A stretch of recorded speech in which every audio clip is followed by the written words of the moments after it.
नमस्कार, हूनबिल टीवी देख रहे हैं आप। मैं हूं आपके साथ विशाल गर्ग। बड़ी खबर का रुख करेंगे। देहरादून से बड़ी खबर मिल रही है। केंद्रीय गृह मंत्री ने थपथपाई सीएम धामी की पीठ। राष्ट्रीय खेलों के सफल आयोजन के लिए दी बधाइयां। खेलों के लिए खेल शक्ति बनकर उभर रहा उत्तराखंड। ओलंपिक में भी उत्तराखंड का मान बढ़ाएंगे खिलाड़ी। धामी सरकार को मिली 19 दिन में तीसरी बड़ी उपलब्धि।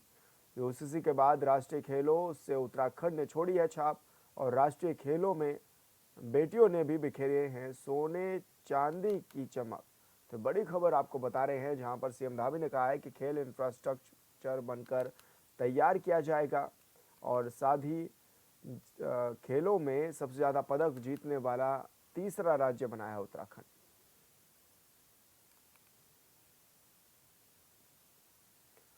और संवाददाता अरुण सैनी हमारे साथ फोन लाइन पर जुड़ गए हैं। अरुण, क्या कुछ जानकारी मिल रही है? कितने मेडल्स इस बार के समय में उत्तराखंड ने जीते हैं, क्योंकि तीसरा नंबर भी इस बार उत्तराखंड का आया है। ऐसे में कितनी बड़ी उपलब्धि इसको देखा भी जा रहा है? जी सर, इस बार राष्ट्रीय खेलों का आयोजन उत्तराखंड ने किया और उत्तराखंड ने बड़े ही धूमधाम से काफी भव्य तरीके से उत्तराखंड में आयोजन किया। और इस बार उत्तराखंड के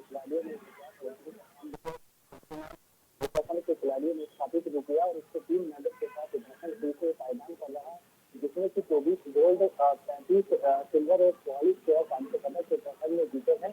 तो इस तरीके से जो पूरा प्रदर्शन उत्तराखंड के खिलाड़ियों का रहा है, उन्होंने देश में अपनी अमिट छाप जो छोड़ी है। और इसी के साथ ही जिस तरीके से उत्तराखंड के खिलाड़ियों ने इस बार का जो प्रदर्शन रहा, आने वाले समय में ये प्रदर्शन किस तरीके का रहता है वो भी देखने वाली बात होगी। लेकिन जिस तरीके से आज के खेलों के शुभारंभ में देश के प्रधानमंत्री नरेंद्र मोदी आए और उन्होंने उत्तराखंड की तारीफ भी की और उन्होंने ये भी कहा कि आने वाला जो दशक है उत्तराखंड का आएगा, की जो तारीफ की, चाहे वो यूसीसी को लेकर के हो, शीतकालीन यात्रा को लेकर के हो, प्लास्टिक मुक्त उत्तराखंड अभियान को लेकर के हो। इस तरीके से उन्होंने मुख्यमंत्री पुष्कर सिंह धामी की तारीफ भी की थी। और इसी के साथ ही जो है अब जिस तरीके से राष्ट्रीय खेलों के समापन में देश के गृह मंत्री भी पहुंचे और उन्होंने भी मुख्यमंत्री पुष्कर सिंह धामी की पीठ हथपथाई है। और उन्होंने भी कहा कि जिस तरीके से उत्तराखंड एक किस्म भौगोलिक परिस्थितियों वाला प्रदेश है, छोटा प्रदेश है, यहाँ पर 16,000 खिलाड़ियों को लक्ष्य पाने में ठहराना और इस तरीके से खेल अलग अलग जनपदों में खेल कराना ये काफी मुश्किल काम था। लेकिन मुख्यमंत्री पुष्कर सिंह धामी के नेतृत्व में ये हो पाया, खेल मंत्री रेखा आर्या के नेतृत्व में ये हो पाया। जिस तरीके से खेल मंत्री रेखा आर्या और मुख्यमंत्री पुष्कर सिंह धामी दोनों ने भी लगातार जो है एक्टिव मोड में रहे, कल कल की अपडेट भी खेलों को लेकर लेते रहे, तमाम समीक्षा बैठकों की व्यवस्थाओं के साथ न हो। इस तरीके से इन सबके के बीच जो है राष्ट्रीय खेल यहाँ पर हुए और एक सफलतापूर्वक आयोजन उत्तराखंड में किया। आने वाले मुख्यमंत्री पुष्कर सिंह धामी ने जिस तरीके से कहा कि देवभूमि को आने वाले समय में खेल भूमि भी बनाया जाएगा, इसको लेकर के भी आगे किस तरीके से कार्य किए जाते हैं। गृह मंत्री ने भी कहा कि उत्तराखंड के जो खिलाड़ी हैं उन्होंने देवभूमि को खेल भूमि बनाने का काम भी किया है। और आने वाले समय में खेल इंफ्रास्ट्रक्चर हो या फिर खेल के संसाधन हो, उन्हें जुटाना हो, इस तरीके से कार्य भी किए जाएंगे। और एक प्रधानमंत्री नरेंद्र मोदी का जिस तरीके से विशेष लगाव उत्तराखंड में देखने को मिलता है, जो विजन केंद्र सरकार का, राज्य सरकार का है 2025 तक उत्तराखंड को अग्रणी राज्य में शामिल करना है, तो ऐसे में चाहे वो खेल के क्षेत्र में हो या अन्य सेक्टर में हो, तो ऐसे में जब उत्तराखंड सभी सेक्टरों में बढ़िया प्रदर्शन करेगा तो सभी तरीके से जो है उत्तराखंड आने वाले समय में अग्रणी राज्य में शामिल भी होगा। तो ऐसे में अब आने वाले समय में किस तरीके की तैयारियां और किस तरीके से खेल को बढ़ावा प्रदेश में दिया जाता है और जो संसाधन के अभाव में खिलाड़ी खेलने से वंचित रह जाते हैं, उनको संसाधन किस तरीके से जुटाए जाते हैं, किस तरीके से उन्हें आगे सुविधाएं दी जाती है, ये तमाम चीजें देखने वाली होंगी। और 39 जो राष्ट्रीय खेल मेघालय में हो रहे होंगे, उसमें उत्तराखंड के खिलाड़ियों का कैसा प्रदर्शन रहता है, वो चीजें भी देखने वाली है। बिल्कुल अरुण, बहुत शुक्रिया आपका तमाम जानकारी साझा करने के लिए। चारधाम यात्रा को लेकर यात्रियों के लिए बड़ी खबर है। यमुनोत्री धाम के लिए पहली बार हेली सेवा की तैयारी। बुजुर्ग यात्रियों को हेली सेवा का मिलेगा लाभ। यूकाडा ने धाम के पास तैयार किया हेलीपैड। हेलीपैड पर हेलीकॉप्टर लैंडिंग का 2 बार हो चुका है सफल ट्रायल। यमुनोत्री धाम में 5 से 6 किलोमीटर चलना पड़ता है पैदल। और 50 वर्ष से अधिक आयु के तीर्थ यात्रियों को अब इसका सीधा लाभ मिलेगा। तो बड़ी खबर आप तक पहुंचा रहे हैं, जहां पर बुजुर्ग यात्रियों के लिए हेली सेवा की शुरुआत की जा रही है। और ऐसे में यमुनोत्री जाने वाले यात्रियों के लिए अच्छी खबर भी है। जो बुजुर्ग लोग पैदल चल नहीं पाते, अब उनके लिए ये अच्छी खबर है। अब वो हेलीकॉप्टर के माध्यम से यमुनोत्री धाम में जा सकेंगे।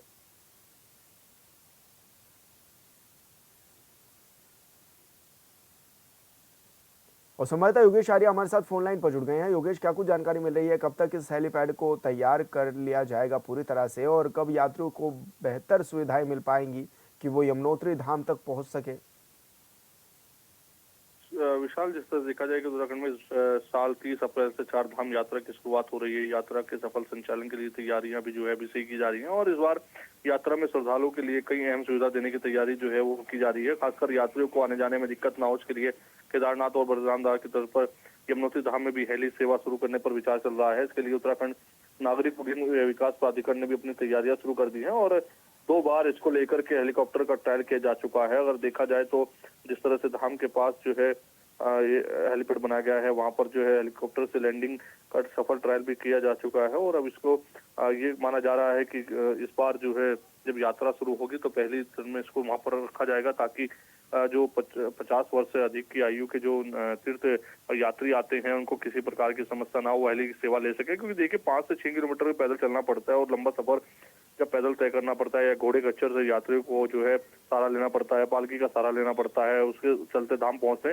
तो ऐसे में अब हेली सेवा जो शुरू की जा रही है उससे निश्चित तौर पर जो तीर्थ यात्री आएंगे उनको काफी लाभ होगा, और 50 वर्ष से अधिक के लिए पहले ही इसकी शुरुआत की जाएगी, और जब इसका संचालन पूरी तरीके से हो जाएगा तो उसमें बढ़ोतरी करते हुए फिर सभी के लिए इसको खोल दिया जाएगा। जी बिल्कुल योगेश, बहुत शुक्रिया आपका तमाम जानकारी साझा करने के लिए।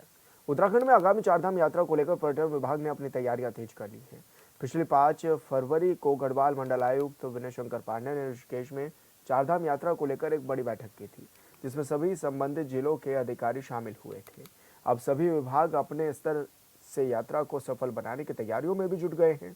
प्रदेश के पर्यटन सचिव सचिन कुर्वे ने बताया है कि यात्रा व्यवस्थाओं को और ज़्यादा व्यवस्थित करने की कोशिश की जा रही है। इसके सकारात्मक परिणाम भी सामने देखने को मिल रहे हैं। चारों धामों के खुलते ही यात्रा में तेजी आएगी, और तीर्थ यात्रियों को हर संभव सुविधा मुहैया कराने के लिए प्रशासन तैयार है।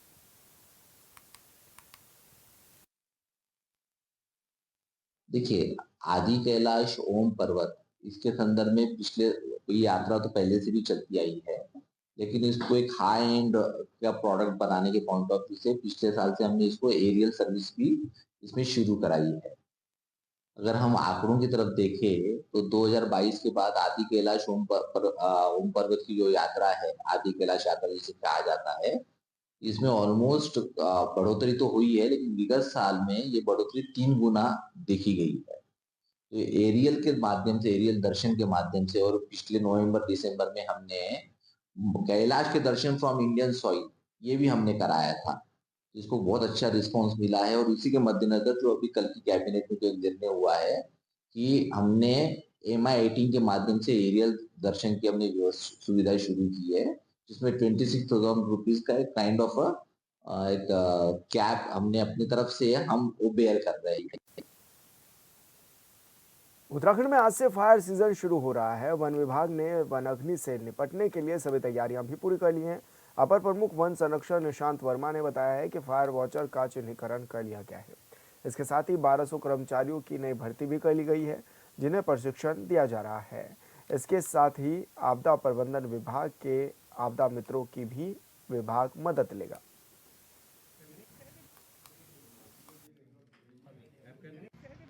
सीजन में जैसे अब 15 तारीख से हमारा सत्र शुरू होगा, तो लोग अभी डिविजन्स में जो है फायर वॉचर्स का चिन्हीकरण कर लिया गया है, और अभी हम लोग 15 तारीख से फायर वॉचर्स को योजित करेंगे। स्थानीय जो ग्रामीण हैं वहीं से ही, ग्रामों से ही फायर वॉचर्स देते हैं। इसके साथ साथ जो है हमारे अपने जो है कुछ पिछले साल में, हम 1 साल की बात करें तो करीब 1200 से अधिक नव अपॉइंटमेंट्स हुए हैं, नए अपॉइंटमेंट्स हुए हैं, जिसमें कि फॉरेस्ट गार्ड और फॉरेस्टर जो हैं वो हमारी सेवा में आए हैं, तो उनको भी प्रशिक्षण देने का काम कर रहा है। तो ये 1200 का ह्यूमन रिसोर्स भी ऐड हुआ है।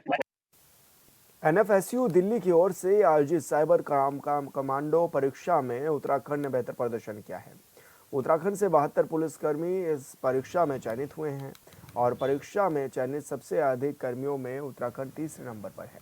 वहीं SSP STF नवनीत भुल्लर ने बताया है कि उत्तराखंड से 72 पुलिसकर्मी इस परीक्षा में चयनित हुए हैं। इसके साथ ही राज्य से चयनित टॉप 3 पुलिसकर्मियों का ऑल इंडिया रैंक में दूसरा, छठा और 10वां स्थान रहा है।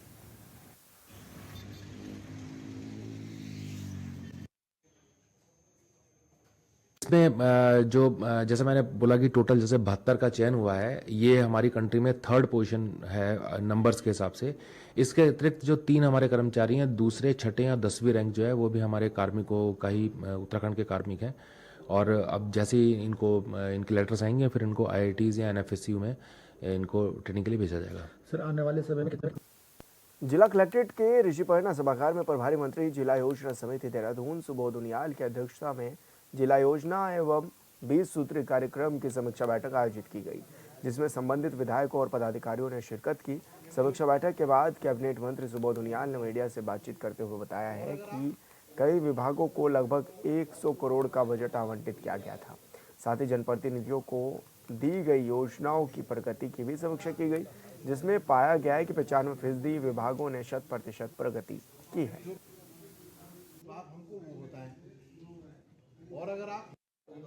आज से पहले पूरी तरह 100% इसका अचीवमेंट कर लिया जाए, ताकि आने वाले जो जिला योजना की बजट में उनके विभाग को तवज्जो दिया सके। अन्यथा ऐसे विभाग जो काम पूरा नहीं कर पा रहे उनको आने वाले निश्चित रूप से जिला योजना में उनको धन आवंटन में मैं समझता हूँ कहीं ना कहीं भुगतना पड़ेगा। दूसरा 20 सूत्री कार्यक्रम में कुछ जो कमियाँ थी, जिला योजना में बहुत अच्छी प्रोग्रेस है। 20 सूत्री कार्यक्रम की जो मैं आपको बताया कि कुछ जो है जल जीवन मिशन और ओरेडा ऐसे कुछ कार्यक्रम, कुछ विभाग हैं जिनके कार्यक्रमों में भी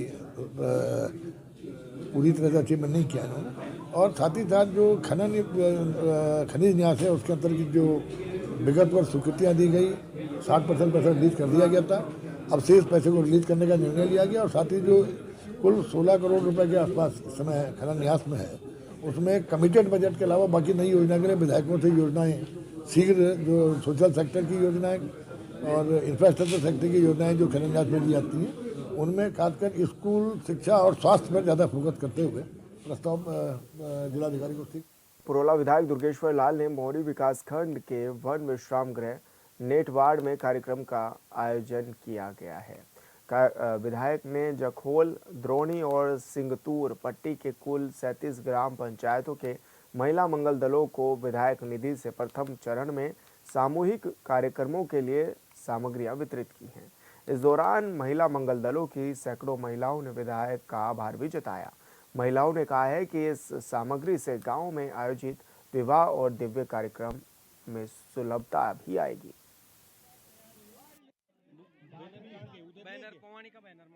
ये कार्यक्रम जो आज ये ऑर्गेनाइज हुआ और ये बहुत दूरदृष्टि का एक संकेत है। और विधायक जी के द्वारा जो ये कार्यक्रम किया गया, ये अंतिम छोर के जो गांव है, जो आज तक बहुत प्रॉब्लम रहती थी बर्तन संबंधी शादियों में या कोई दूसरे कार्यक्रम भी, तो उसको देखते हुए जो प्रत्येक गांव और ग्राम पंचायत में जो इस प्रकार के जो योजना का संचालन किया पहली बार हुआ है ये विधानसभा में, मेरे ख्याल से 10 आज तक। तो इसके लिए मैं विधायक जी का बहुत बहुत धन्यवाद करता हूँ।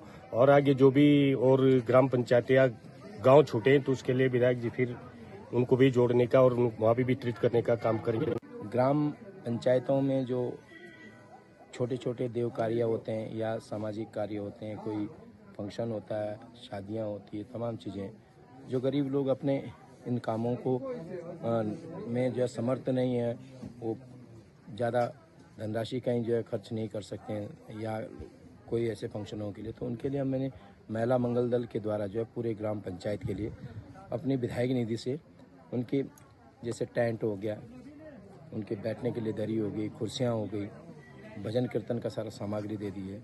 खाना बनाने के लिए तमाम चीज़ें, जो बड़े बड़े जैसे फंक्शन होते हैं तो उसमें एक ही जगह जो है 50-60-70 लोगों का खाना बनना है तो उसके लिए प्रेशर कुकर भी है, तमाम भगोना भी है, परात भी है। ये तमाम सामग्री जो है, सार्वजनिक सामग्री जो है, आज मैंने अपनी विधायक निधि से पूरे महिला मंगल दलों को। उधम सिंह नगर जिले के नानकमता थाना क्षेत्र में पुलिस को बड़ी सफलता हाथ लगी है, जहां पुलिस ने मुठभेड़ के दौरान 2 लुटेरों को पैर में गोली मारने के बाद गिरफ्तार कर लिया।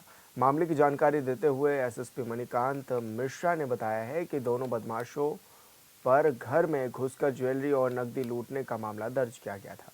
उन्होंने बताया है कि दोनों को अस्पताल में भर्ती कराया गया है। साथ ही उनके कब्जे से तमंचे और लूटी गई ज्वेलरी बरामद कर आगे की कार्रवाई भी शुरू की गई है।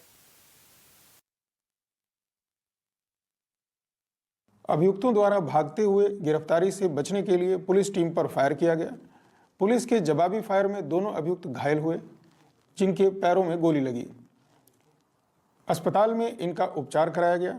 उपचार के उपरांत इनसे गहनता से पूछताछ की गई। पूछताछ में इन्होंने अपना नाम अली जमा, जो शाहजहांपुर का रहने वाला, और जुबैर, जो बरेली का रहने वाला है, बताया।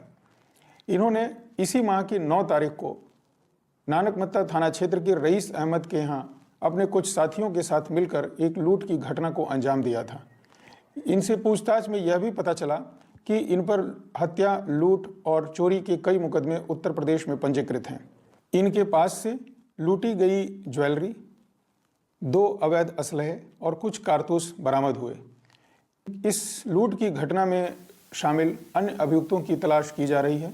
जल्द ही उन्हें गिरफ्तार किया जाएगा और इन अभियुक्तों को सरकारी आंकड़ों पर नजर डालें तो ये बातें सामने आती हैं कि उत्तराखंड में प्रत्येक वर्ष सड़क हादसों में 1000 से ज्यादा लोगों की जान जाती है।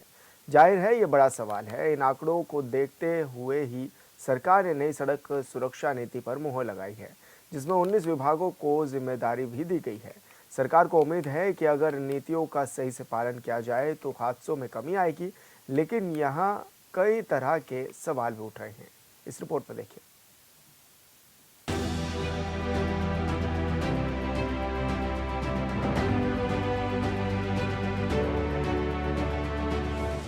उत्तराखंड में नई सड़क सुरक्षा नीति मंजूर। कैबिनेट बैठक में प्रस्तावों पर बनी सहमति। नई नीति से सड़क हादसों में आएगी कमी। देवभूमि उत्तराखंड पहाड़ी राज्य है। पहाड़ों में सफर आसान नहीं होता है। यही वजह है कि आए दिन पहाड़ों में सड़क हादसों की खबरें मीडिया की सुर्खियां बनती हैं। हाल ही के दिनों में कई सड़क हादसे हुए, जिसमें सड़क सुरक्षा नीति पर सवाल उठे हैं। लेकिन अब बीजेपी की डबल इंजन वाली सरकार के मुखिया पुष्कर सिंह धामी ने कैबिनेट की बैठक में नई सड़क सुरक्षा नीति के प्रस्तावों को मंजूरी दी है, जिसके तहत सड़क हादसों को रोकने के लिए कई कदम उठाने का जिक्र किया गया है। पहाड़ में सड़क किनारे किया जाएगा पौधारोपण। सड़क सुरक्षा नीति में जागरूकता बढ़ाने पर जोर। उत्तराखंड कैबिनेट ने सड़क हादसे रोकने के लिए सड़क सुरक्षा नीति के प्रस्ताव को मंजूरी दी और इसमें 19 विभागों की जिम्मेदारी तय की गई है। प्रदेश में सड़क हादसे रोकने के लिए पर्वतीय मार्गों पर सड़क किनारे पौधारोपण करने की बात कही गई है। नई सड़क सुरक्षा नीति में जागरूकता बढ़ाने पर जोर दिया गया है। स्कूलों में बच्चों को कक्षा 1 से ही सड़क सुरक्षा पढ़ाई जाएगी। कॉलेज से लेकर आमजन तक जागरूकता के कार्यक्रमों पर भी जोर देने की बात कही गई है। बिल्कुल निश्चित रूप से जिस प्रकार से कि माननीय मुख्यमंत्री जी ने बहुत ही गंभीरता के साथ समय समय पर हमने ट्रैफिक नियमों के पालन हेतु अनेक जो हमारे जो ट्रैफिक दल हैं वो बनाए हैं और कहा है स्पीड को कृपया स्पीड जो ब्रेकर भी हैं और साथ में हमने ये भी कहा है कि जो एक जांच भी की जाती है कि उस तय सीमा से अधिक आपकी जो गाड़ी जो चलती है वो नहीं चलनी चाहिए। बच्चों को पढ़ाया जाएगा सड़क सुरक्षा का पाठ। चालकों, अभिभावकों को भी किया जाएगा जागरूक। एनसीसी कैडेट्स को भी किया जाएगा प्रशिक्षित। नई सड़क सुरक्षा नीति के प्रस्ताव में कहा गया है कि प्रारंभिक कक्षाओं से ही सड़क सुरक्षा की शिक्षा, पाठ्यक्रम अपडेशन, शिक्षक, अभिभावकों, स्कूल बस, स्कूल वैन संचालकों, शिक्षा विभाग के अफसरों को जागरूक किया जाएगा। एनएसएस, स्काउट गाइड और एनसीसी कैडेट्स को सड़क सुरक्षा के लिए प्रशिक्षित किया जाएगा। उच्च शिक्षा, तकनीकी शिक्षा, चिकित्सा शिक्षा विभाग सभी छात्रों, अभिभावकों, शिक्षकों को सड़क सुरक्षा जागृति कार्यक्रमों से जोड़ा जाएगा। कहीं ना कहीं इस प्रकार से जो अनियमितता होती है उसके दुष्परिणाम हमको देखने में आते हैं। खास तौर से युवा शक्ति जो है, युवा जो हैं उनके माध्यम से ये जिस प्रकार से दुर्घटनाएं जो आ रही हैं और बहुत ही दुखद है सच में। बहुत इसको देखकर बहुत ही गंभीरता के साथ अब इनके ट्रैफिक नियमों का पालन किया जाएगा। उसके लिए कठोर जो नियम है वो नियम बनाए गए हैं। उन यातायात के नियमों का पालन करना होगा। समय समय पर हमारी जो है चौक पर भी जो पुलिस के जो दस्ता दल हैं वो जाते रहते हैं। लेकिन अगर इस प्रकार की जो दुर्घटनाएं होती हैं उनको रोकने के लिए अभी आगे भी भविष्य में भी कड़े कदम उठाए जाएंगे। सड़क किनारे पैदल पथ पर विशेष ध्यान। पर्वतीय मार्गों पर क्रैश बैरियर का निर्माण। सड़क किनारे भंडारण पर होगी कार्रवाई। ब्लैक स्पॉट संभावित क्षेत्रों में होंगे सुधार। इतना ही नहीं, ग्रामीण और शहरी सड़कों का डिजाइन, सुरक्षा, निर्माण के समय पैदल यात्रियों, दिव्यांगों और बच्चों के लिए पैदल मार्गों का ध्यान दिया जाएगा। पर्वतीय मार्गों पर क्रैश बैरियर, ब्लैक स्पॉट और दुर्घटना संभावित क्षेत्रों में तेजी से सुधार किया जाएगा। सड़कों पर खुदाई, गड्ढे करने, सड़क किनारे भवन निर्माण सामग्री के भंडारण को लेकर लोक निर्माण विभाग को गाइडलाइन तैयार करने के लिए कहा गया है।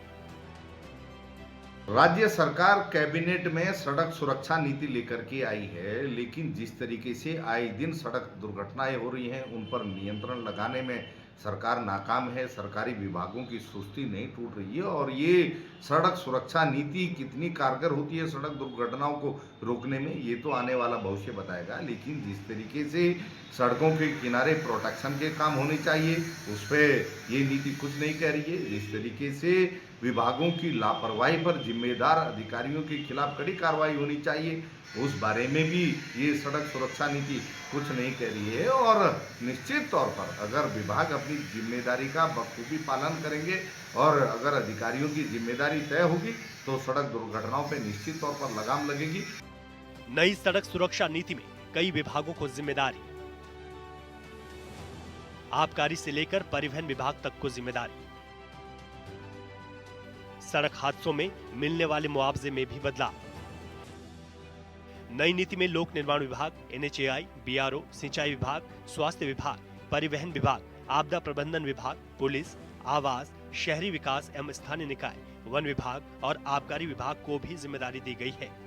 साथ ही नई सड़क सुरक्षा नीति में इसे नए सिरे से परिभाषित किया गया है, जिसमें कहा गया है कि दुर्घटना में यात्री या अन्य व्यक्ति की मृत्यु होने पर 2 लाख रुपए, गंभीर घायल होने की स्थिति में दोनों अंगों की पूर्ण हानि या दोनों नेत्रों की दृष्टि की पूर्ण हानि होने पर 1 लाख रुपए, दुर्घटना में गंभीर रूप से घायल होने जैसे एक पैर की हानि, एक नेत्र की हानि, दोनों कानों की सुनने की हानि, दाहिनी कलाई या एक भुजा की हानि पर इलाज के लिए 40,000 रुपए और सामान्य रूप से घायल होने की स्थिति में 10,000 रुपए की राहत राशि दी जाएगी। गाड़ियों की फिटनेस की प्रॉपर चेकिंग होनी चाहिए, ओवरलोडिंग पर लगाम लगना चाहिए और जिस तरीके से शराब पी करके ड्राइवर गाड़ी चलाते हैं उसकी भी प्रॉपर चेकिंग होनी चाहिए। सरकार बातें तो बहुत करती है, लेकिन मॉनिटरिंग किस तरीके से करेगी और किस तरीके से जो है सड़क दुर्घटनाओं पर लगाम लगाने के लिए जिम्मेदारी से कड़े कदम उठाए जाएंगे, ये तो भविष्य में पता लगेगा। लेकिन नीति लाना अलग बात है और नीति का पालन करवाना अलग बात है। देखते हैं सरकार कितनी दृढ़ इच्छा शक्ति दिखाती है और कितनी जो है सख्ती से सड़क दुर्घटनाओं को रोकने के लिए कदम उठा पाती है। उत्तराखंड में हर रोज 4 सड़क हादसों में 3 की मौत। प्रत्येक वर्ष हादसों में जाती है 1000 लोगों की जान। 24 वर्षों में उत्तराखंड में सड़क हादसों में 21,000 मौतें। देवभूमि उत्तराखंड में हर रोज औसतन 4 सड़क दुर्घटनाओं में 3 मौत और 5 लोग घायल होते हैं। 1.25 करोड़ की आबादी वाले प्रदेश में प्रत्येक वर्ष सड़क हादसों में कम से कम 1000 लोगों की जान जाती है। राज्य गठन से अब तक सड़क हादसों में 21,000 लोगों से ज्यादा की जान जा चुकी है। जाहिर है कि सवाल तो उठेंगे ही। अब सरकार ने नई नीति बनाई जिसमें बड़ी बड़ी बातें कही गई हैं, लेकिन सवाल है बड़ी बड़ी बातें तो पहले भी कही गई थी, लेकिन आज तक उसे पूरा किया गया है क्या? जब भी बड़ा हादसा होता है तब सरकार कुछ समय के लिए एक्टिव तो दिखती है, लेकिन जैसे ही खबर मीडिया की सुर्खियों से गायब, सब कुछ पहले की तरह सामान्य हो जाता है।